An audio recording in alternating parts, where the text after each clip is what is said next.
प्रथम अध्याय के तीसरे बल्ली का 5वां मंत्र सुनते हैं। यस्त्वविज्ञानवान् भवत्ययुक्तेन मनसा सदा तस्येन्द्रियाण्यवस्यानि दुष्टास्व इव सारथे।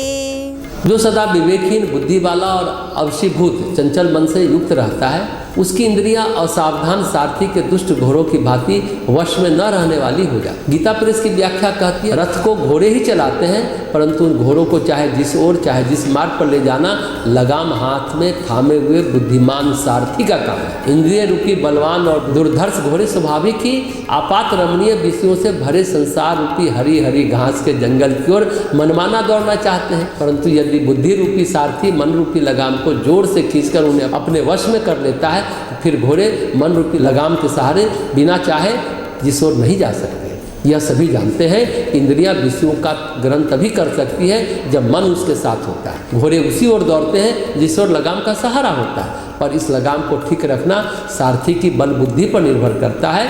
यदि बुद्धि रूपी सारथी विवेक युक्त स्वामी का आज्ञाकारी, लक्ष्य पर सदा स्थिर, बलवान, मार्ग के ज्ञान से संपन्न और इंद्रिय रूपी घोड़ों को चलाने में दक्ष नहीं होता, तो इंद्रिय रूपी दुष्ट घोड़े उसके बस में न रहकर लगाम के सहारे संपूर्ण रथ को ही अपने बस में कर लेते हैं और फलस्वरूप रथी और सारथी समेत उस रथ के लिए हुए गहरे गड्ढे में जा पड़ते हैं। बुद्धि के नियंत्रण से रहित इंद्रियां उत्तरोत्तर उसी प्रकार उच्छृंखल होती चली जाती है जैसे असावधान सारथी के दुष्ट घोड़े। कोई मोटर गाड़ी का बिजनेस करता है तो उसे मैकेनिक भी होना होता है। कल पुर्जे को वो समझता है, नहीं तो दूसरा मैकेनिक उसको चूना लगाता रहेगा। तो जो रथी बुद्धिमान होता है वो कुशल सारथी भी होता है। अगर कुशल सारथी मिल जाए, मित्र हुआ घोड़ा मिल जाए, तो फिर तो गजब होता है। पर ऐसा होता है कभी कभी। 3 उदाहरण मित्र घोड़ों के उदाहरण भी अपने इतिहास में हैं। राणा प्रताप का घोड़ा चेतक, श्याम नारायण पांडे ने हल्दी घाटी की लड़ाई में लिखा था ना, रणवीर चौकरी भर भर कर चेतक बन गया निराला था, राणा प्रताप के घोड़े से पड़ गया हवा का पाला था। राणा प्रताप का घोड़ा उनकी आत्मा से जुड़ा हुआ था, उनका मित्र था, उनका सखा था। जब हल्दी घाटी के युद्ध में राणा बहुत घायल हो गए, वो चेतक उनको बेहोश अवस्था में अपने पीठ पर लेकर नाला लांघा। इस कारण घोड़े की छाती फट गई और उसके मुंह से खून निकला और घोड़ा मर गया। राणा को होश आया, धीरे धीरे किसी तरह आगे बढ़े और भीलों ने उनकी रक्षा की। दूसरा मित्र सखा घोड़ा महारानी लक्ष्मीबाई का। सुभद्रा कुमारी चौहान लिखती है, खूब लड़ी मर्दानी वह तो झांसी वाली रानी थी। आगे कहती हैं, जब अंग्रेजों से घिरी हुई थी लक्ष्मीबाई और जब दोनों हाथों से तलवार चलती रही और दामोदर राव को पीठ पर बांधकर युद्ध करती रही, तो उनका घोड़ा उनको घायल अवस्था में निकालकर महल से छलांग लगाकर दूर ले गया। रानी को होश नहीं था, उनकी मृत्यु हो गई। तो हिंदू और मुसलमान दोनों ने मिल करके उनका अंतिम संस्कार किया। राणा प्रताप का सेनापति हकीम खां सूरी था, अफगानी था। उसी तरह लक्ष्मीबाई का भी सेनापति गौस खान तोपची था, अफगानी था। हकीम खान सूरी भी तोपची थे, तोप खाने के सेनापति थे। तीसरा घोड़ा भगवान बुद्ध का, उनका घुड़साल देखने वाला उनका सारथी कंथक, उनका घोड़ा भी कंथक। दुर्लभ संयोग है, तीनों एक ही दिन, एक ही घड़ी, एक ही मुहूर्त में पैदा हुए। कंथक महात्मा बुद्ध की सेवा में लगे रहे, पर जब बुद्ध सर्वत्यागी बुद्ध बने, उनके थोड़े दिनों बाद ही दोनों ने शरीर त्याग दिया। ये सब आत्मा के अनुशासन में चलने वाले घोड़े हैं। उपनिषद कह रहा है कि ऐसा प्रिय होना चाहिए आपका शरीर, आपका मन, आपकी इंद्रियां, आपकी बुद्धि सब आत्मा के प्रकाश से, आत्मा के सूत्र से बंधी हुई एक डोर से संचालित होती जाए। इंद्रियों को मनमानी करने की इजाज़त नहीं हो, मतलब इंद्रियां आत्मा के संकेत को समझें, सारथी आपकी आत्मा का संकेत समझें। पुराने ज़माने में अश्वविद्या होती थी, राजाओं को उसको जानना बहुत जरूरी होता था। अश्वविद्या में केवल पशुओं के नस्ल की पहचान नहीं होती थी, बल्कि अश्व कब क्या बोल रहा है ये जानना अश्वविद्या होती थी। उसकी हिनहिनाहट, उसके संकेत टापों से, कानों से, मुँह से कह क्या रहा है, हाव भाव, बॉडी लैंग्वेज क्या है, यह अश्वविद्या कहलाती है। अपने युग में राजा नल अश्वविद्या में सबसे ज़्यादा प्रवीण थे। जंगल में जब राजा नल भटक गए थे तो एक दूसरे राजा को अश्वविद्या सिखाई थी और उस राजा ने उन्हें पक्षी विद्या सिखाई थी। महाभारत के युद्ध में भगवान कृष्ण ने अर्जुन के रथ की बागडोर संभाली। भगवान कृष्ण अश्वविद्या में प्रवीण थे। पांडव भाइयों में सहदेव गौ विद्या में प्रवीण थे और नकुल अश्वविद्या में प्रवीण थे। इंग्लैंड में भी ऐसा होता था। वहाँ होने वाला राजा जो अभी राजकुमार है, उसे हर काम करना पड़ता था। राजकुमार को सेना के सार्जेंट के रूप में भर्ती होना पड़ता था। सबसे छोटा ऑफिसर नेवी, आर्मी, एयरफोर्स सभी में काम करता था। फिर छोटे छोटे दफ्तरों में भी काम करता था।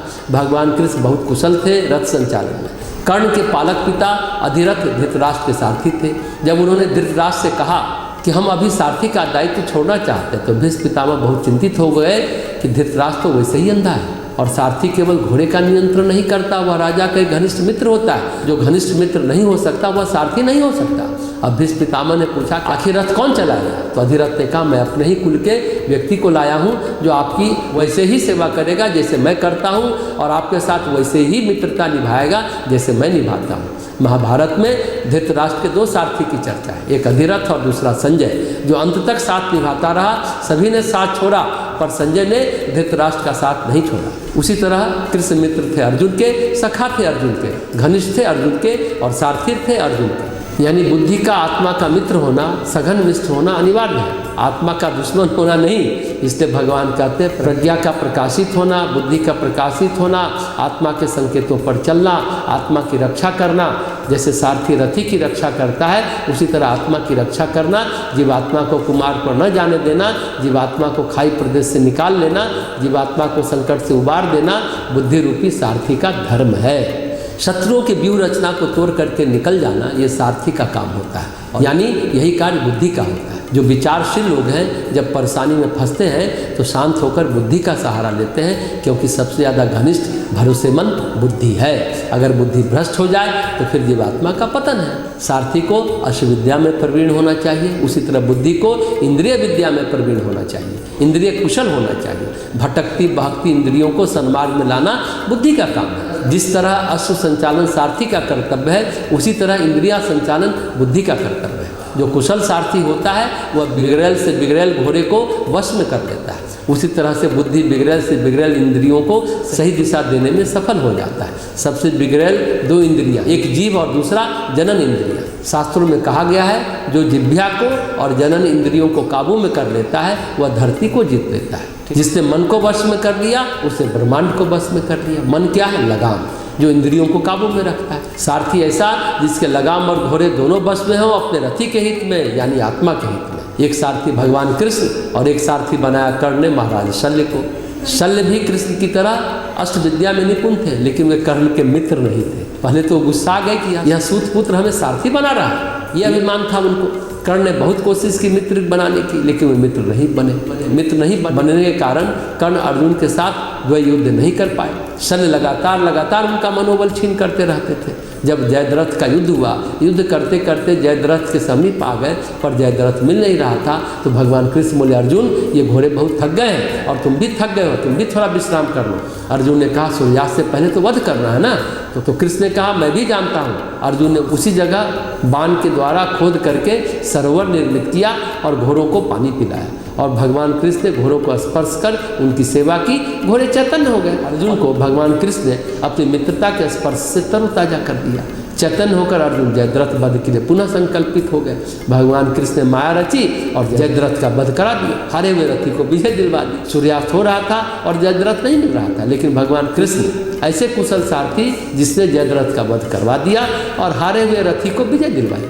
लेकिन दूसरी तरफ जब कर्ण के रथ का पहिया फंस गया तो सारथी महाराज शल्य ने कर्ण को पहिया निकालने में मदद नहीं की, उल्टा उसे दुत्कारा और कहा मैं तुम्हारा जन्मजात सारथी थोड़े ही हूँ, तू सारथी का पुत्र सुत जा खुद निकाल। पहिया निकालने की कोशिश करते वक्त असावधान कर्ण को अर्जुन ने बाण मार दिया।